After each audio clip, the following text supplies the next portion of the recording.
Mitsubishi should be the dominant Japanese car producer. It was backed by a large parent company, it didn't come to producing vehicles late in the game, and it produced good, dependable cars.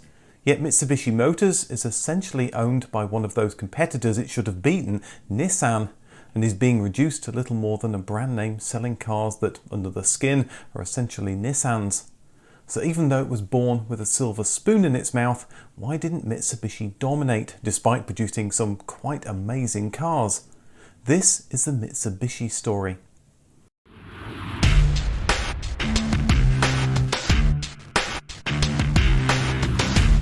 The Mitsubishi company can trace its roots way back to 1870 as the shipping firm Tsukumo Shokai. Henry Ford was just 7 years old at that time and hadn't yet started thinking about producing motor cars. To be honest, nobody had, as they hadn't been invented yet. The name Mitsubishi was used 3 years later, with Mitsu meaning three and Bishi meaning the rhombus shape of the water caltrop leaf. The Mitsubishi logo would eventually call out this name with three rhombus shapes. They quickly diversified into businesses related to shipping, eventually making their own ships. The company was becoming an ever bigger presence in the newly industrialized Japan, so it was natural they started looking at car production with the 1917 Model A.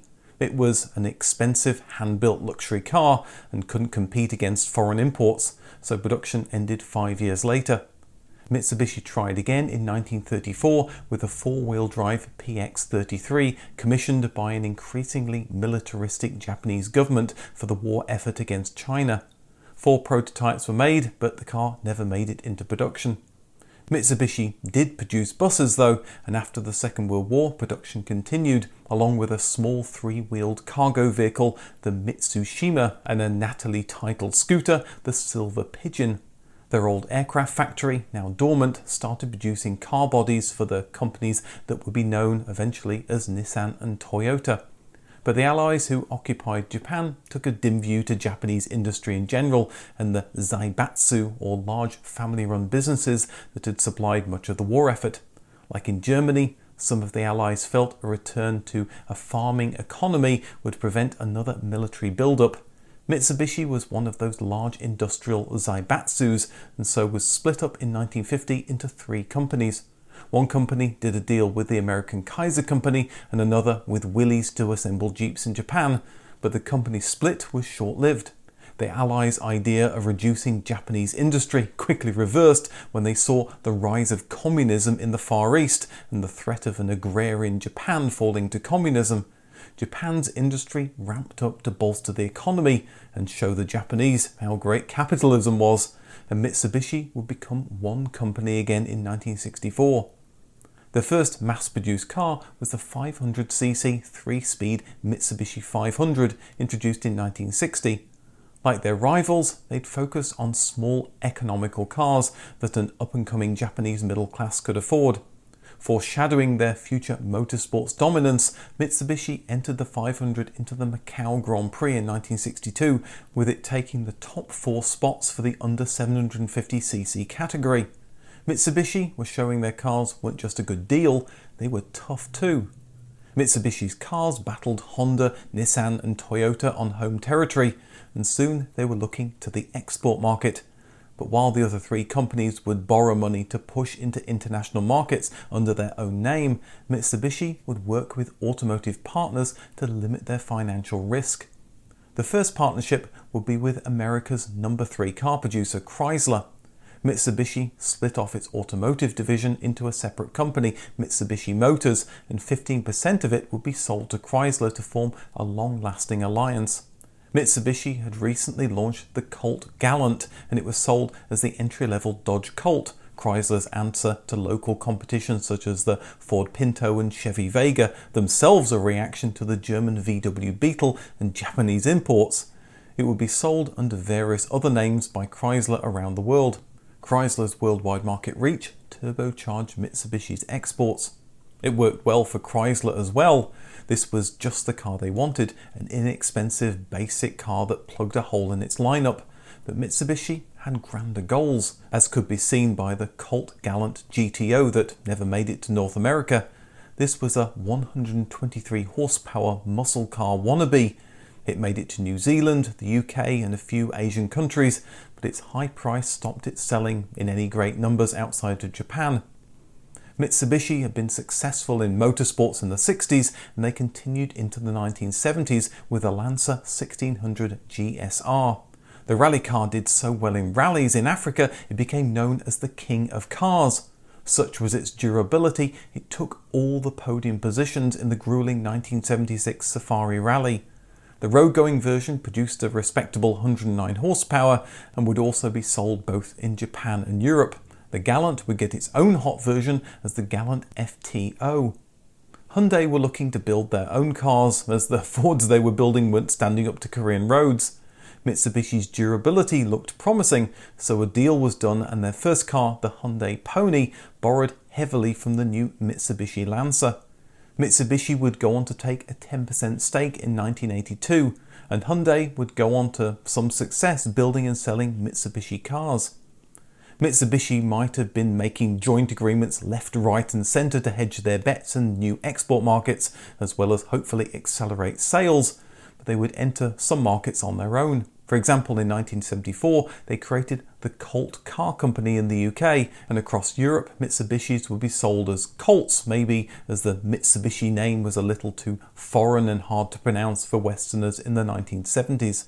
With the oil shock of 1973, Mitsubishi were in the perfect position to capitalise on the need for small, fuel-efficient cars. Chrysler benefited from its existing Japanese partnership, and their small European Chrysler cars like the Hillman Avenger were passed over for Mitsubishis that customers preferred. By 1980, Mitsubishi were making 1 million cars every year, but there was tension in the partnership. Chrysler felt Mitsubishi shouldn't be selling against Chrysler in foreign markets. Mitsubishi felt Chrysler were meddling in their corporate affairs. But with Chrysler having a stake in their company, there wasn't much that they could do. To make matters worse, Chrysler was staring bankruptcy in the face. They'd started selling off parts of their business, including the European operation to PSA and their Australian business to Mitsubishi. Chrysler's woes gave Mitsubishi some newfound autonomy. Mitsubishi would start by entering the US market under their own name, showing that they were more than just inexpensive economy cars. But they were late to the party. Honda, Nissan and Toyota had been selling cars in North America for over a decade and by now had established a dealer network coast to coast. In comparison, Mitsubishi entered the US market with just 70 dealers in 22 of the 50 states.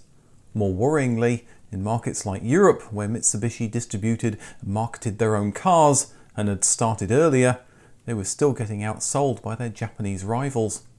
But Mitsubishi's advantage was that they had a raft of new cars, including the Supra Z-car competitor, the Starion, so named as a contraction of the phrase Star of Arion, and not, as some have speculated, a Japanese mispronunciation of the word stallion. With an eye to motorsport competition, the Starion was a beast, using the latest fuel injection and turbocharging to produce 168 horsepower and get to 60 in 7.2 seconds. But it wasn't all fast cars. Mitsubishi had been building the Willys Jeep in Japan since the 50s, and they would continue doing that until 1998. They used experience with this off-roader and their own considerable engineering knowledge to launch the Pajero, also known as the Shogun or Montero, depending on where you live. It had been in development for quite a while. The first prototype was shown 9 years before customers started driving it in 1982. This was once again an answer to local Japanese competition. Mitsubishi had made a great car though, as they proved when it dominated in the Dakar Rally in the 1980s, using essentially spec cars. And the Guinness Book of Records lists Mitsubishi as having the most Dakar Rally wins of any car manufacturer. The very fact I didn't know this speaks volumes to Mitsubishi's failure to market its cars effectively. Just as Mitsubishi was going to take market share, they hit another roadblock. Western car companies felt under threat from Japanese car production and pressured their governments to take action. The US effectively set up import quotas for Japanese car companies, and Mitsubishi would establish the Lonsdale mark in the UK to unsuccessfully get around import quotas. If you're running up against import quotas, there's always joint agreements, something Mitsubishi was getting very good at. The Malaysian government founded the Proton Car Company and partnered with Mitsubishi to build the Lancer Fiore there. The first cars were delivered in 1985 and were a big hit, at least in Malaysia. Proton started exporting around the world and was soon producing more Mitsubishi models. Import quotas, though, were biting hardest in the USA, especially as Mitsubishi was still working with Chrysler. Every Pajero or Starion sold by Chrysler was one less car Mitsubishi could sell from their quota. Despite the two companies' so-so relationship, they agreed, who would have guessed it, to another joint agreement. Mitsubishi and Chrysler formed Diamond Star Motors, named for the Mitsubishi Diamond and the Chrysler Pentastar. The new company would manufacture cars using Mitsubishi and Chrysler parts in the new US factory, getting around any import quotas. The first cars would be the 1989 Plymouth Laser, Eagle Talon and Mitsubishi Eclipse, all essentially the same car. The Eclipse would go on to become one of Mitsubishi's classic sports cars from the 1990s, offering a fun two-seater sports car. Mitsubishi Motors was still a privately held company, getting investment from banks, but in 1988 Mitsubishi Motors went public. This provided a big influx of capital to help Mitsubishi pay off debts and expand, but again this was something its Japanese rivals had done years before. Mitsubishi was late to the party, so would it be able to catch up? The Eclipse wasn't Mitsubishi's only sports car. They continued their tradition of taking family cars rallying with the Mitsubishi Galant VR4 in 1987, winning the RAC Rally 2 years later and selling quite a few to customers in the process. They replaced the Starion with the fire-breathing 3000 GT, called the GTO in Japan after the nostalgia for the 1970 Colt Galant GTO. The 3-litre V6 put out 282 horsepower, getting to 60 in under 6 seconds. Mitsubishi still had an agreement to give Chrysler first refusal on any new car they made, and Chrysler would have been fools to turn down the 3000 GT. But there was cooperation, with Chrysler doing the styling. It would appear as the Dodge Stealth, but this agreement with Chrysler would end in 1990, the year the 3000 GT launched. Built on the same platform was the Diamante, Mitsubishi's foray into luxury motoring. It might have looked like a BMW clone, and surprisingly BMW didn't take Mitsubishi to court over it, but the Diamante was designed to take on the threat from Honda's luxurious Legend. By now Mitsubishi were making all kinds of vehicles, mass market cars like the Mirage, SUVs, sports cars, luxury cars at a rate of 1.5 million per year. It was also producing trucks and buses. Mitsubishi was spreading itself thin, going after its big Japanese rivals, usually reacting to new models they were producing, and it still hadn't built out its US dealer network. In comparison, Subaru were focusing on doing just one type of car well. Just as Mitsubishi were hoping to expand, the Japanese economy hit the rocks and borrowing money was suddenly harder. A lack of cash would plague the company for almost 2 decades. Mitsubishi fell back on what they knew, joint developments. With production already in China and Southeast Asia, they did a joint development with Suzuki in Indonesia to make light trucks, and Volvo to produce the Mitsubishi Charisma in the Netherlands. But one long troubled relationship was coming to an end. Mitsubishi bought out Chrysler's 50% stake in Diamond Star Motors in 1991, and Chrysler sold its stake in Mitsubishi in 1993.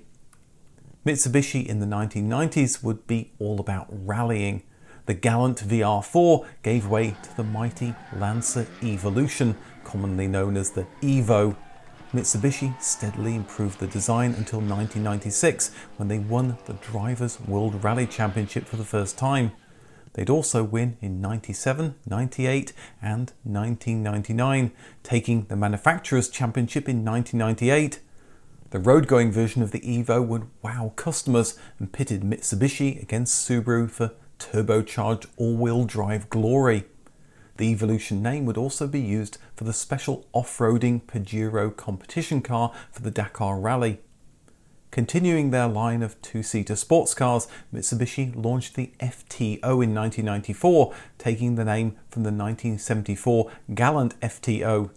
Although it might seem like this and the Mitsubishi Eclipse were related, they were based on completely different platforms. Mitsubishi wasn't rationalizing its product line to reduce its development budget. Many people celebrated the millennium in style, and so did Mitsubishi, with 3 new joint ventures, of course.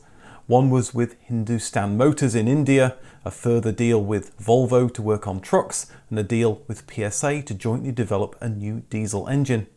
After the millennium dawned, they made a further deal with Daimler Chrysler, bringing the old married couple of Chrysler and Mitsubishi back together.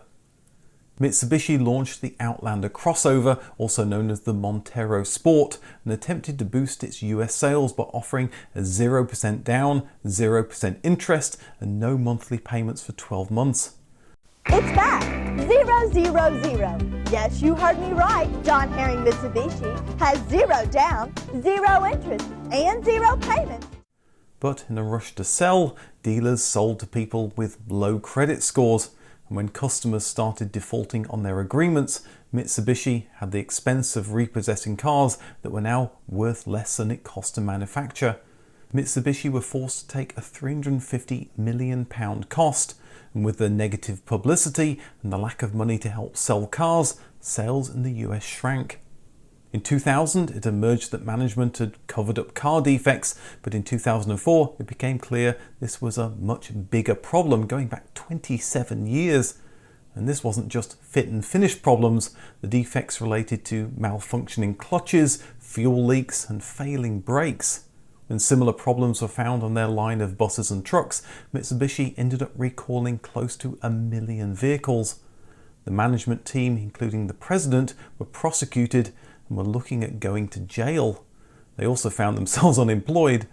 The revolving door for Mitsubishi presidents was severely holding the company back. Between its founding and 2005, 14 people held the office, an average of 1 every 2.5 years. Mitsubishi's parent company, who owned a significant stake in Mitsubishi Motors, was forced to step in to bail the company out. They put together a revitalization plan to turn the company around. By 2007, Mitsubishi Motors posted its first profitable quarter in 4 years.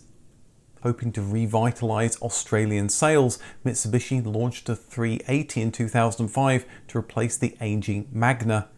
Developed at great expense, initial sales looked promising, but after 6 months, they were starting to falter. By 2008, Mitsubishi announced the closure of their Australian factory. Like many car companies, production in Australia was just too costly, and by 2017, all Australian car production had ended. The fruits of the revitalization plan, though, came in 2009 with Mitsubishi's next generation vehicle. The MIEV was the first mass-produced highway-capable electric vehicle. It had a 100-mile range and with built-in fast charging could charge to 80% in just 30 minutes. In the wake of the 2011 earthquake and tsunami, Mitsubishi launched a power box that could turn your MIEV into a backup power source for your home. Mitsubishi hoped to sell 30,000 cars a year and struck a deal with PSA to sell the car as the Peugeot Ion and Citroën C0. Although Mitsubishi was first to market, it was Nissan's Leaf that became the car to buy. The Leaf was larger, it had a similar range, and most importantly, it had Nissan's marketing and dealer network. Nissan were offering leasing agreements that, given the cost of electricity versus gasoline, made the Leaf free or close to free depending on how many miles you drove it. Sales of the MIEV weren't anything near what Mitsubishi had hoped, and the global recession meant that they had to suspend supplying cars to Europe. But with slow European sales, PSA had 4,400 unsold cars already on its hands, and the interruption of supply was barely noticed. Annual sales never got over 11,000. By 2014, they only sold 1,700 cars worldwide. That same year, more than 61,000 people bought a Leaf. Nissan might have been a tough competitor in the EV space, but Nissan and Mitsubishi forged, yes, you guessed it, a joint venture to manufacture a K car for the Japanese market. But in 2016, Nissan found discrepancies between the fuel consumption figures Mitsubishi was reporting and reality. This led to findings that Mitsubishi had been using the wrong test methods for calculating fuel consumption in Japan since 2002. Mitsubishi Motors wasn't doing very well. Western European production ended in 2012 and US production at the former Diamond Star factory ended in 2015. With Nissan pressuring Mitsubishi for compensation over the fuel emissions scandal, both companies agreed in 2016 that Nissan would purchase a 34% controlling stake in the company, effectively making Mitsubishi a subsidiary of its longtime Japanese competitor. With Mitsubishi now part of the Renault-Nissan alliance, they've announced new cars will only use Nissan platforms. They exited the UK market in 2021 and announced they would end production of the mighty Pajero. Partnerships can be a great thing. Two companies can be more than the sum of their parts, but they don't always have the same interests, and relying on another company to grow your business can be a big mistake. And when your partner runs into problems like Chrysler did, long-term deals can kill your own business. Mitsubishi wasn't the master of its own destiny. When they were a private company, they never had enough money, and when they went public, they were constrained by the Japanese economic slowdown. By installing a revolving door to the president's office, they never had a long-term vision. Mitsubishi's management were always trying to get a fast win, and that meant joint agreements and a muddled message. Were they a mass market car maker or a niche sports car or SUV company? Not even Mitsubishi seemed to know. They made some great cars produced by talented engineers, but for the most part they were reactions to what the competition were already doing. They rarely led the market, maybe due to a timid management team worried about taking risks. All this combined to take a company that had all the advantages when it was founded to being a subsidiary of Nissan. Mitsubishi is a story of what could have been, but in the process it put a lot of smiles on drivers' faces. Well, thanks for joining me on the roller coaster of Mitsubishi's history. Thanks for watching, and I'll see you in the next video.